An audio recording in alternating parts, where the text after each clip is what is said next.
Азыр биздин эс алууга укугубуз жок. Анткени азыркы ар бир күн Кыргызстан үчүн кылымга тете. Биз күнү-түнү элдин жыргалчылыгы үчүн иштөөгө ант бергенбиз. Өзгөртүүлөрдү күткөн элдин үмүтүн актайбыз деп билдирди президент Садыр Жапаров Чүй облусунун Ала Мүдүн районундагы Мыкан айылындагы ынтымак билим, жалпы билим берүү жана маданий ден соолукту чыңдоо комплексинин курулушу менен таанышуунун жүрүшүндө. Аталган комплексти бүткүл дүйнөлүк мусулман жаштар ассамблеясы каржылоодо. Комплекске 500 орундуу мектеп, спорт зал, ФАП, административдик имарат, мечит, футбол талаасы жана оюн аянтчалары кирет. Мамлекет башчысы президенттик шайлоодо анын талапкерлигин колдогондор үчүн жергиликтүү жашоочуларга ыраазычылыгын билдирди.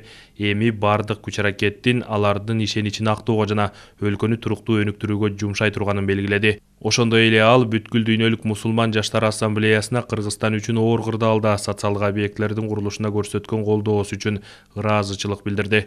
Мамлекет башчысы белгилегендей, инаугурациядан кийин бир катар инвесторлор менен жолугушуу өткөрүп, анда алар өлкө боюнча авариялык абалдагы мектептерди капиталдык реконструкциялоого колдоо көрсөтүүгө даяр экендиктерин билдиришкен.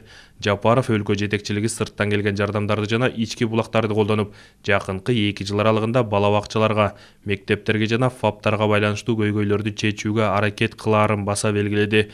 Садыр Жапаров ынтымак билим комплексиндеги мектептин курулушунун пайдубалын түптөөгө катышты. Мектеп жаңы окуу жылына 2021 жылдын сентябрына чейин бүткөрүлүшү күтүлүүдө. Сөзсүз сиздердин ишеничиңиздерди актайбыз.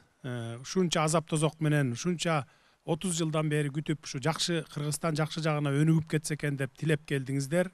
Кудай буюрса, ошол тилек мына бүгүндөн баштап келди деп эсептей берсеңиздер болот. Мен болгон күч аракетимди жумшап, элдин, мамлекеттин өнүгүп кетишине, кийинки келечек муундун келечек тагдырына болгон баягы жакшы жашоосуна болгон күчүмдү жумшаймын.